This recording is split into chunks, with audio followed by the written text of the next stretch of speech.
870-0022, la vía de contacto directa con este y todos los telediarios. Además, nos puede seguir y puede buscar todas las piezas periodísticas en Telediario Durango Oficial en Facebook. Luego de un año del aumento de violencia armada en Sinaloa por conflictos entre grupos criminales, 13 durangueses cuentan con ficha de desaparición en aquella entidad, tanto en la Fiscalía General del Estado como de la Comisión Estatal de Búsqueda. Pero no solamente se encuentran desaparecidas personas de Durango. En el caso de Sonora, los registros de ambas dependencias detallan que son los 10 los sonorenses de los que no se sabe nada hasta el momento. En el caso de Chihuahua, la estadística se sitúa en 6 casos en total. En Jalisco, hay familiares de 4 habitantes de aquella entidad han puesto denuncias por ausencia. Y Durango se encuentra en los primeros lugares de muertes en accidentes viales fuera de vehículo. Por mes se registran hasta 350 coches y choques, y durante agosto 2 motocicletas perdieron la vida. En octubre entra en vigor el reglamento de 50 kilómetros por hora y la pregunta es si será suficiente. Pues ya con este nuevo reglamento que va a entrar a partir del 1 de octubre, entra en vigencia, de hecho, con el seguro obligatorio ha bajado la siniestralidad, mucho nos ha bajado. Ahorita Durango se encuentra en 7º lugar en índice de siniestralidad de fallecidos, víctimas de accidente vial fuera del vehículo. El primer lugar lo ocupa la Ciudad de México, segundo lugar el Estado de México, tercer lugar el Estado de Chihuahua, pero específicamente concentrado en el municipio de Ciudad Juárez. En el mes de agosto tenemos aquí con motocicleta, de motocicleta fueron 24, de los cuales tuvimos 2 fallecimientos con las personas motociclistas, porque obviamente a menores velocidades las lesiones son igual de grandes en un motociclista, porque el cuerpo de uno forma parte de la carrocería, entonces igual por muchas protecciones que lleve, como son coderas, rodilleras, el casco o la chamarra que tiene protección en las cervicales, pues excedemos la velocidad y lo primero que lesionamos son en este caso piernas y manos. Pero un casco, aunque sea de muy buena calidad, pues no nos garantiza que no vamos a tener una... Pero debe darse mayor difusión. En primer lugar, que lo conozcan exactamente qué es lo que se quiere.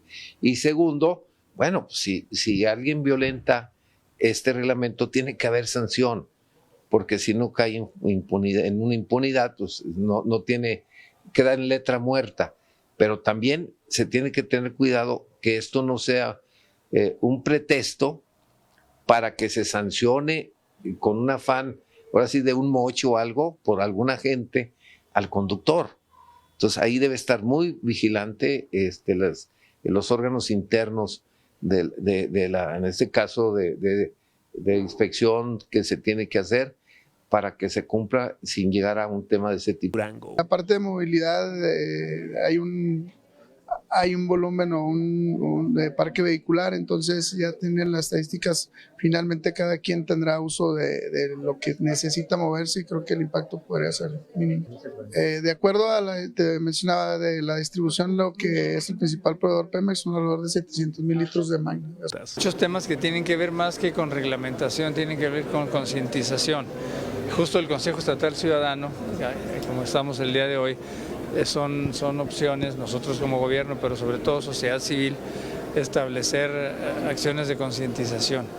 En el tema de la descomposición del tejido social también lo mismo, no es un tema del gobierno, es un tema de la sociedad.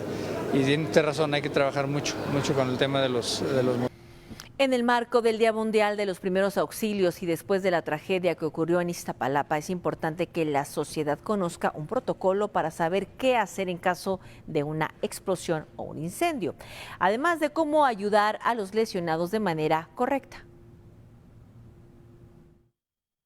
La importancia que se le da es que las personas tengan los conocimientos adecuados para poder desempeñar cualquier circunstancia que se pueda presentar al presentarse un accidente o alguna enfermedad repentina en cualquier, ya sea en nuestro hogar, en la vía pública o en nuestro centro de trabajo. La piel está tan sensible que al quitar la ropa me puedo traer también parte de la piel. Entonces es lo que no se debe de hacer. Debemos de cubrir las quemaduras, sobre todo esas personas que sufrieron quemaduras de segundo y de tercer grado, la gran mayoría, se recomienda cubrirlas y cuidar que tenga una ventilación adecuada mientras llegan los servicios de emergencia. No se recomienda quitar la ropa porque, insisto, puede dañar mucho más. El que una persona se capacite en primeros auxilios, si bien le enseña a uno qué es lo que debe de hacer en cualquier situación, también le enseña a uno qué es lo que no debe de hacer. Desafortunadamente, nosotros, nuestra cultura como mexicanos está basada a base de usos y costumbres, entonces debemos de quitarnos esos malos usos y costumbres que no nos llevan más que a perjudicar, a lesionar, que la persona tarde tiempo en recuperar o le queden secuelas. Entonces debemos de evitar todo ese tipo de acciones que no nos llevan más que lastimar más a las personas. Entonces debemos de tener una adecuada educación en el sentido de cómo actuar en cualquier situación de emergencia. Para eso la Cruz Roja tiene abiertas los cursos para toda la población civil en general, para empresas, para universidades, escuelas, guarderías que se acerquen para que tomen este tipo de cursos, como lo acabo de decir, adecuada a la población civil para que tengan estos conocimientos y puedan actuar en cualquier situación que se llegara. En un momento, la mejor forma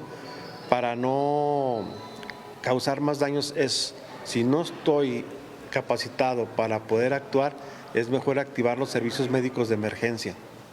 ¿Y en lo que llegan los servicios? En lo que llegan los servicios de emergencia es cuidar, porque muchas veces movemos al paciente. Como decíamos el ejemplo, le quitamos la ropa a las personas quemadas y lo que hacemos es dañarlas a lo mejor mucho más. Entonces es algo que yo no contaba.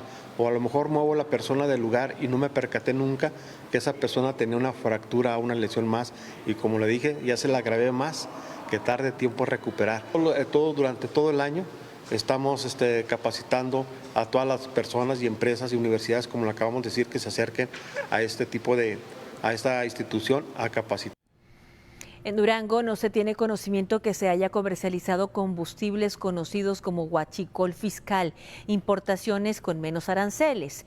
La presidenta de la Organización Nacional de Expendedores de Petróleo, capítulo Durango, Fernando Ávila, aseguró que este tipo de situación se registró más en puertos. Agregó que las acciones que se llevan en estos momentos son en beneficio para el sector a nivel nacional, dado que se genera una competencia formal con las mismas condiciones de venta. Sobre la gasolina magna por debajo de los 24 pesos, Onexpo siempre ha estado planteando el tema de ese combate del huachicol. Lo que hemos visto al menos en estas últimas semanas, pues son pasos importantes para poder combatir la ilegalidad. Onexpo está siempre apoyando la parte del cumplimiento normativo y obviamente que las fuentes de empleo que se generan y toda la parte del negocio esté dentro de la legalidad. Onexpo no estamos estamos de acuerdo en ese cumplimiento y que la parte de, en este caso penal o judicial, que se establece para combatir este tipo de ilícitos, pues sea en beneficio en sí de todos y poder mantener los negocios o las fuentes de trabajo. Los combustibles que estamos poniendo sobre la mesa de la ilegalidad o la comercialización, desde el huachicol, en este caso que fue el huachicol fiscal, que es combustible que entra al país bajo otro arancel en el que se va de ese impuesto, y entonces viene un desfalco tanto al fisco y viene el impacto hacia toda la cadena de suministro. Todo parece indicar que viernes y sábado estará seco en la capital y las lluvias se regresan hasta el domingo, pero la información completa ya lo sabe luego de la pausa dentro del pronóstico del tiempo. Hacemos pausa comercial y regresamos. Parece ser que las lluvias cesan en la capital, por lo menos este fin de semana, pero ¿sabe qué? Tenemos completa la información del clima luego de la pausa. Ya retornamos.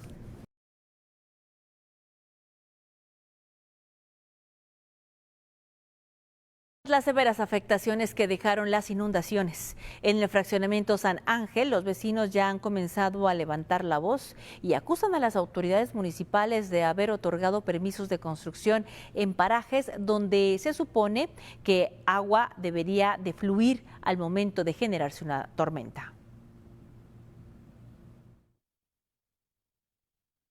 Desde el sábado por la madrugada, pues nuestro director, el licenciado Marco Contreras, el presidente Toño Ochoa, vinieron aquí a atender al fraccionamiento, evacuaron a las personas que lo necesitaban para llevarlos al albergue que se habilitó especialmente para ellos. El día de ayer, desde muy temprano, a las 8 de la mañana, anduvimos limpiando las casas, había tierra, había escombro, ya entraba bomberos, con el mismo camión sacaban el agua de la cisterna, con esa misma agua se hacía la limpieza de la casa, les ayudábamos a sacar muebles para que se orearan un poquito y sí nos dimos cuenta que hubo casas donde subió 1 metro el agua, sí, había casas que también tenían sus muros precisamente para evitar la entrada del agua hacia la casa. Pero pues ahí fue un poquito más difícil porque de igual manera entró el agua y se hizo como una alberca porque ni para dónde saliera exactamente. En unos casos sí, tengo entendido que sí. Afortunadamente aquí como está en alto, llegó nada más al comedor, estuve moviendo algunos muebles hacia acá, bueno, pero aquí en la cochera sí se parecía, tengo un perrito que ahorita no anda por aquí.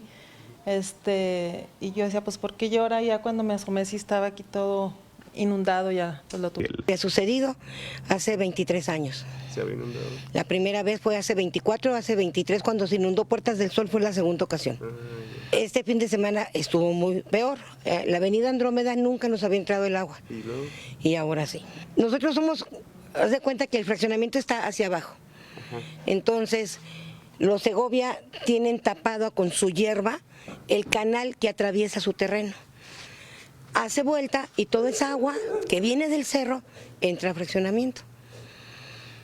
Acá atrás, el nuevo fraccionamiento, sus calles eran ríos, pero toda esa agua se vino al fraccionamiento. Vino a parar. Sí. Tenemos el drenaje pluvial, nos lo acaban de instalar hace 1 año y medio, 2 años, pero no funcionó. ¿Por qué? El ducto da al arroyo, pero nunca le dieron mantenimiento y estaba tapado con lodo. Entonces, en lugar de sacar, pues nos aventó todo el agua. Dijimos, haz de cuenta que donde termina el fraccionamiento, perdón, en la calle de Arias atrás hay una calle, un terreno baldío, y siempre el municipio no lo ha manejado como calle.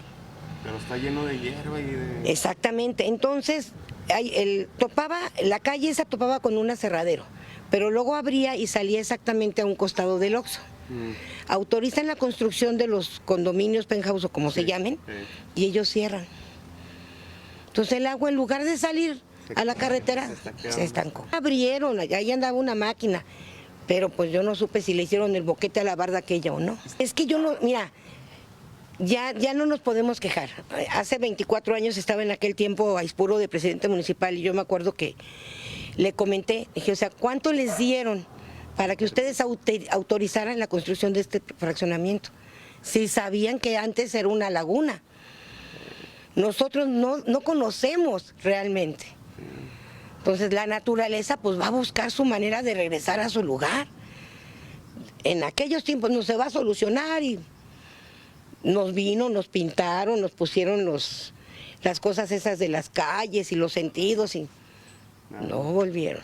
Una fuerza operativa de aproximadamente 400 elementos, es decir, conformado de servicios públicos, obras públicas, tenemos seguridad pública, aguas del municipio, son varias dependencias y manejamos la contingencia la manejamos en 3 fases. La primera fase es donde entran todas ellas, la segunda se incluye aparte del Estado y la tercera incluimos a la Federación, pero afortunadamente hemos trabajado con mucha coordinación y con esta cantidad de personas, elementos que le digo, tenemos ahorita una cantidad suficiente de costales para hacer frente a lo que venga.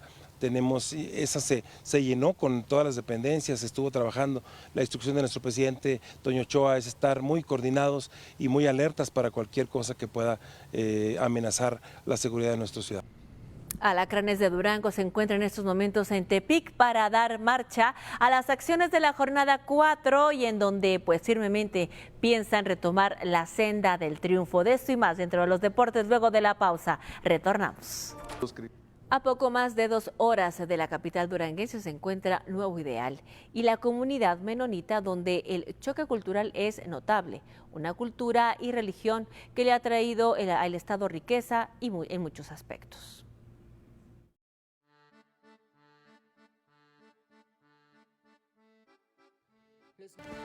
Más o menos llegaron como en el 1923, llegaron de Canadá aquí, llegaron aquí a Guillermo Prieto, es donde llegó el tren en el 1923. La abuela tenía 9 años cuando llegaron, pero ¿cómo fue la llegada? Yo nomás he escuchado cosas que sufrieron mucho y pues en el tren tenían sus caballos, trajeron sus caballos de allá y pues algunos fallecieron en el tren, en la avenida. De hecho, nuestra raíz es de holandés, es de donde salieron el grupo, salieron por persecución hace como mucho. Sí, pues no había nada aquí, no había nada cuando ellos llegaron y ahorita pues podemos ver que hay muchas colonias, hay mucho movimiento, sí ha crecido. Muchos viven,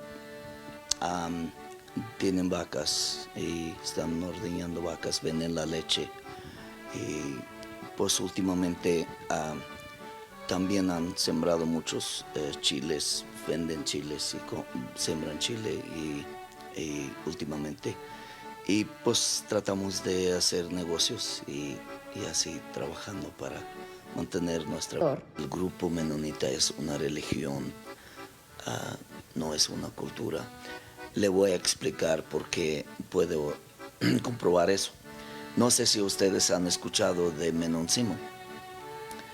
Menon Simón era uno que salió de la Iglesia Católica y él salió porque empezó a leer la Biblia, empezó a leer la palabra de Dios y él salió de la Iglesia Católica y empezó a predicar fuerte la verdad, la Biblia, la palabra de Dios. Como yo crecí, yo no tenía mucha educación. Ellos van a la escuela, tienen sus escuelas. Yo salí de la escuela de los 13 años. Nomás me enseñaron a escribir, matemática y a leer. Pues tenemos lo que los domingos no íbamos a trabajar y también guardan la semana. La cultura tiene cosas que mi cultura no tiene y es muy importante que nos unimos porque como ya le dije, es medicina a las naciones. Yo necesito cosas que mi cultura no tiene, lo que es la cultura de los mexicanos, pudiéramos decir. Yo veo en su cultura mucho el respeto. Yo creo mi cultura necesita aprender el respeto de su cultura. Es muy importante. No digo que no tenemos respeto, pero como le digo, yo creo que cada cultura tiene una debilidad y tiene un...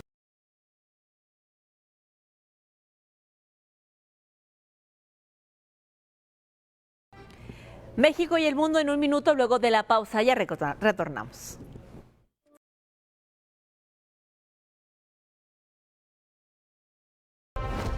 México y el mundo en un minuto. La Fiscalía General de Justicia de la Ciudad de México informó que las indagatorias sobre la explosión e incendio de una pipa de gas en el Puente de la Concordia en Iztapalapa determinaron que el tanque presentó ruptura en un casquete tras chocar con un objeto sólido. Esto generó la fuga de gas y su ignición, por lo que descartaron que el vehículo volcara por algún bache. Por otra parte, el gobierno de la Ciudad de México informó que se elevó a 10 la cifra de personas fallecidas, mientras que 54 permanecen hospitalizadas y 22 ya fueron dadas de alta. El rector de la UNAM, Leonardo Lomelí, expresó sus condolencias por el fallecimiento de Daniela Barragán, estudiante de la FES Acatlán, víctima de la explosión en Iztapalapa. Durante un acto académico, el rector pidió un minuto de silencio en memoria de la joven que murió a causa de las graves quemaduras sufridas en el incidente. La identificación de Daniela fue posible gracias a una prueba de ADN, ya que sus lesiones impedían reconocerla. Un elemento de protección civil logró contactar a su familia tras responder al celular calcinado de la joven, lo que permitió confirmar su paradero. El cuerpo de la estudiante será entregado a sus familiares para que puedan despedirse de ella, mientras la comunidad universitaria lamenta profundamente su pérdida. Habitantes de las comunidades de Tepuente y San Felipe, Hidalgo, Tlaxcala, fueron evacuados la mañana de este viernes debido a una fuga de un ducto de gas perteneciente a Petróleos Mexicanos. Lo anterior fue detallado en redes sociales por el secretario ejecutivo del Sistema Estatal de Seguridad Pública, quien dijo que esta acción fue para resguardar a los integrantes de estos habitantes de dichas localidades. Se indicó que la Guardia Nacional cerró las válvulas de los ductos de Pemex involucrados en esta fuga de gas. Las autoridades han restringido el acceso al área debido a lo peligroso de la situación. El sospechoso de asesinar al activista conservador Charlie Kirk, detenido por las autoridades de Estados Unidos, fue identificado como Tyler Robinson, un residente de Utah de 22 años. El presunto responsable fue detenido cerca del Parque Nacional de Zion después de acordar con su padre que se entregara. Robinson fue señalado como un buen estudiante y se han compartido varias fotos con su familia en ambiente universitario y con lo que parece ser una relación con las armas desde temprana edad. El detenido permanece en custodia en espera del avance de las investigaciones y un futuro juicio. 7 mineros están atrapados a varios metros de profundidad en un socavón ilegal de oro en el suroeste de Colombia debido a un derrumbe, específicamente un derrumbe. Socorristas y pobladores del municipio de Santander buscaron con maquinaria entre la tierra a los trabajadores. Diana Collazos, jefe de la Oficina de Atención de Desastres local, dijo que los mineros quedaron a unos 22 metros de profundidad tras un deslizamiento de tierra. Con una retroexcavadora, a los rescatistas intentaron agrandar la entrada al socavón para facilitar la búsqueda. Los habitantes del lugar esperan noticias en la superficie. El día después de la histórica condena al expresidente Jair Bolsonaro por el intento de golpe de Estado de 2023, Brasil ha despertado entre una polarización de quienes apoyan la sentencia de 27 años de prisión, a quienes están en contra de esta sanción y claman justicia para el exfuncionario. Cerca de la casa del exmandatario, donde este cumple prisión domiciliaria en la capital brasileña, decenas de simpatizantes se congregan para una vigilia de oración. La derecha brasileña volcó su indignación en redes sociales, donde rápidamente se multiplicaron los lemas "Quieren matar a Bolsonaro" y "Suprema persecución", en alusión a la Corte Suprema. Hasta aquí la información del mundo y México en un minuto.